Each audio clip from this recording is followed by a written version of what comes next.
बार की बात है। एक गांव में रामू नाम का किसान अपनी पत्नी के साथ रहता था। उसके पास में 2 बैल और अपना एक छोटा सा खेत था, जिस पर वो रात दिन मेहनत करता था। तब कहीं जाकर उसे खाने जितना अनाज उगा पाता। रामू गरीब होने के साथ साथ ईमानदार भी था। रामू की पत्नी हमेशा अपने भाग्य को कोसती रहती। न जाने किस जन्म के पाप भोगने पड़ रहे हैं, जो इतनी गरीबी उठानी पड़ रही है। न जाने भगवान अपनी किस दिन सुनेंगे। अरे भाग्यवान, अपन कर्म के अलावा और कर भी क्या सकते हैं। देना नहीं देना ये सब तो ऊपर वाले के हाथ में है। अपने सोचने से क्या होगा। कह तो तुम सही रहे हो, मगर 2 साल से अपने गांव में ठीक से बारिश नहीं होने के कारण फसल खराब हो रही है। गांव में बाकी किसानों के पास तो गाय भैंस है, जिससे उनका तो गुजारा चल जाता है, मगर अपने पास तो केवल एक छोटे से खेत के अलावा कुछ भी नहीं है। और बारिश नहीं होने के कारण उस खेत में भी फसल नहीं होती। पता नहीं इस बार भी क्या होगा। हाँ, ये बात तो तुम सही कह रही हो। पिछले 2 साल से ठीक से बारिश नहीं होने के कारण फसल बर्बाद हो रही है और अब तो कुएं भी सूखने लगे हैं। उनमें भी पानी अब कम बचा है। पता नहीं इस बार खेती में क्या होगा, ये तो ऊपर वाला ही जाने। चलो भाग्यवान, अब मैं चलता हूँ। रामू रोज की तरह अपने दोनों बैलों को लेकर अपने खेत की ओर निकल पड़ता है। रामू भले ही गरीब था, मगर बहुत ईमानदार था। वो दूसरों का भला ज्यादा सोचता था और वो हमेशा अच्छे कर्म करने की समझ रखता था। और फिर रामू खेत पर पहुंचकर खेत पर मेहनत और लगन से काम करने लगता है।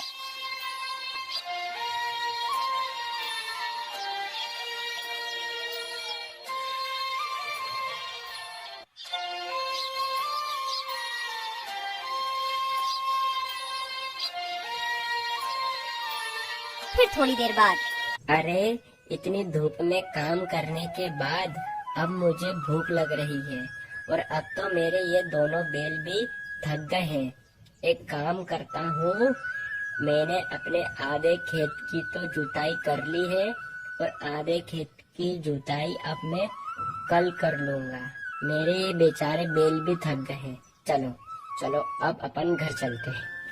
रामू खुद से ज्यादा अपने बैलों का ख्याल रखता था। वह अपने बैलों से ज्यादा काम नहीं करवाता और रामू अपने घर पहुंच जाता। अरे ओ भाग्यवान, भाग्यवान, भाग्यवान, आज धूप में काम करते करते मुझे बहुत तेज भूख लग रही है। जाओ जाओ, तुम घर में जो कुछ भी है वो फटाफट से लेकर आओ। जब तक मैं अपने दोनों बैलों को चारा डालकर आता हूँ, जब तक तुम खाना परसो। इतने ही बीच में उन्हें एक आवाज सुनाई देती है। ये किसकी आवाज है? वह दोनों बाहर निकलकर देखते हैं तो एक साधु महाराज उनके घर के बाहर भिक्षा मांगने के लिए खड़े होते हैं। जो कुछ भी घर में हो, चावल, गेहूँ, बाजरा, दाल, वो मुझे दे दो बेटा। अरे साधु महाराज, हम सब पहले से ही इतने गरीब हैं। हम जैसे तैसे करके अपना जीवन गुजार रहे हैं। ऐसे में हम तुम्हें कहाँ से दान दें? गरीब किसान की स्थिति देखकर बाबा जी समझ चुके थे और बोले, कोई बात नहीं बेटा, कोई बात नहीं। ठीक है बेटा, अब मैं चलता हूँ। मैं किसी और घर से भिक्षा मांगकर खा लूँगा। अरे भाग्यवान, अपने घर में बाबा को देने लायक कुछ भोजन है क्या? क्या अपने घर में कहाँ से आएगा? अपने घर में बाबा को देने लायक कुछ भी नहीं है। केवल थोड़े से चावल थे जो तुम्हारे लिए बने हैं। अगर वो बाबा को दे देंगे तुम्हें भूखा रहना पड़ेगा। रुकिए बाबा, भाग्यवान जाओ, जो मेरे हिस्से का भोजन है वो जाकर बाबा को दे दो। मगर फिर तुम क्या खाओगे? अगर बाबा को तुम भोजन दे दोगे, फिर घर में एक अन्न दाना तक नहीं है। तुम्हें भूखा रहना होगा। उसकी चिंता भाग्यवान तुम मत करो, मैं तो भूखा रह लूँगा। मगर बाबा को मैं अपने घर से भूखा जाने दूंगा तो मेरे गले से वैसे भी खाना नहीं उतरेगा। जाओ, तुम बाबा के लिए वो भोजन ले आओ।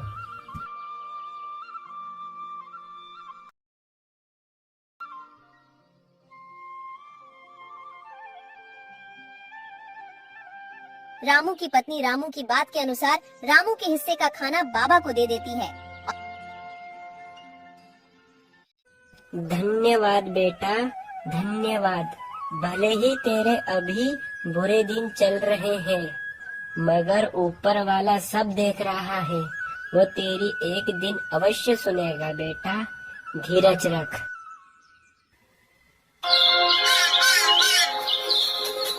फिर सुबह हर रोज की तरह रामू आज भी अपने 2 बैलों के साथ खेत की ओर चल देता है।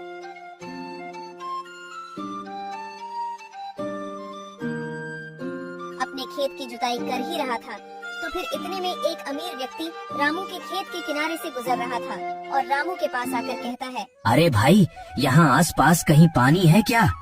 भाई साहब, यहाँ से कुछ ही दूर पर एक हैंडपंप है, जाकर आप वहाँ से पानी ले लो। अरे भाई, तुम बड़े मेहनती दिख रहे हो, तुम इतनी मेहनत क्यों करते हो?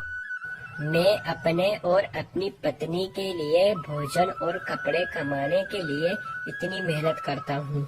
अरे, तुम इतनी मेहनत करने के बावजूद अभी तक गरीब की गरीब हो।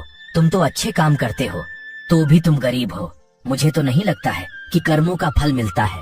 नहीं नहीं भाई साहब, मुझे पूरा विश्वास है। भगवान के घर पर देर है मगर अंधेर नहीं। जो अच्छे कर्म करेगा उसे अच्छे कर्म का फल अवश्य मिलेगा। देर से मिलेगा मगर मिलेगा जरूर। शायद मुझे अभी नहीं मिला मगर एक दिन अवश्य मिलेगा। रामू की बात सुनकर अमीर व्यक्ति हंसता और वहाँ से चलता बना। रामू ने अपनी मेहनत जारी रखी मगर खेत को जोतते जोतते अचानक से रामू का पैर हल के नीचे आ जाता है, जिस कारण रामू का पैर कट जाता है। रामू दर्द के मारे झूम उठा। अरे भगवान, मेरा पैर तो कट गया। अरे प्रभु, वो अमीर व्यक्ति सही बोल रहा था क्या कि कर्मों का कोई फल नहीं होता? अगर मैं अच्छे कर्म कर रहा हूँ तो भी मेरा पैर कट गया। मैंने किसी का क्या बिगाड़ा है जो मेरे पैर में लगी? जैसे तैसे रामू अपने घर पहुंचा और अपनी पत्नी को जो उसके साथ हुआ वो सारी बातें रामू ने अपनी पत्नी को बताई। तुमने आज तक किसी को परेशान नहीं किया है, तुम्हें तुम्हारे अच्छे कर्मों का फल मिलेगा। रामू को अपनी पत्नी की बात सुनकर तसल्ली आई।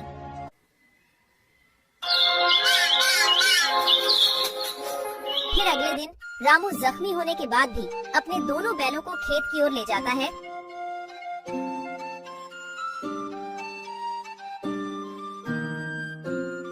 अरे अभी तक बारिश तो आई नहीं, अब फिर मैं अपने खेत की सिंचाई कैसे करूँगा? चलो एक काम करता हूँ, अपने खेत के कुएं में जाकर देखता हूँ उसमें कितना पानी है। अगर उसमें पानी हुआ तो अपने खेत की सिंचाई करूँगा। अपने खेत के कुएं के पास में जाता है मगर कुएं में एक बूंद भी पानी नहीं था। कुआं पूरा सूखा पड़ा था। अरे मेरा खेत का कुआं तो पूरी तरह से सूख गया। अरे भगवान, ये कैसी परीक्षा ले रहे हो? घर में अन्न का एक दाना नहीं और अब तो मेरा कुआं भी सूख गया है। इस बार खेती में कैसे करूँगा भगवान? एक काम करता हूँ, मैं अपने कुएं के अंदर जाकर खुदाई करता हूँ। अगर पानी निकल जाए, हे भगवान कृपा करना प्रभु। इतना कहकर रामू कुएं के अंदर उतरकर खुदाई शुरू करता है।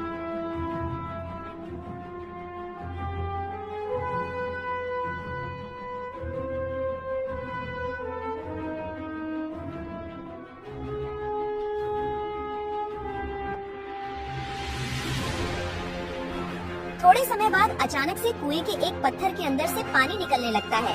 ये पानी कहाँ से आया? मुझे तो अपनी आंखों पर विश्वास ही नहीं होता। मुझे तो लगता है ये सब मेरे अच्छे कर्मों का फल है जो मुझे मिला। भाग्यवान सही कह रही थी कि तुम्हें तुम्हारे अच्छे कर्म का फल अवश्य मिलेगा। ऊपर वाले ने मेरी सुन ली। इस पानी से तो अब मैं अपने खेत की सिंचाई अच्छी तरह से कर सकूंगा। रामू की खुशी का कोई जवाब नहीं था। रामू पानी को देखकर बहुत खुश हो गया।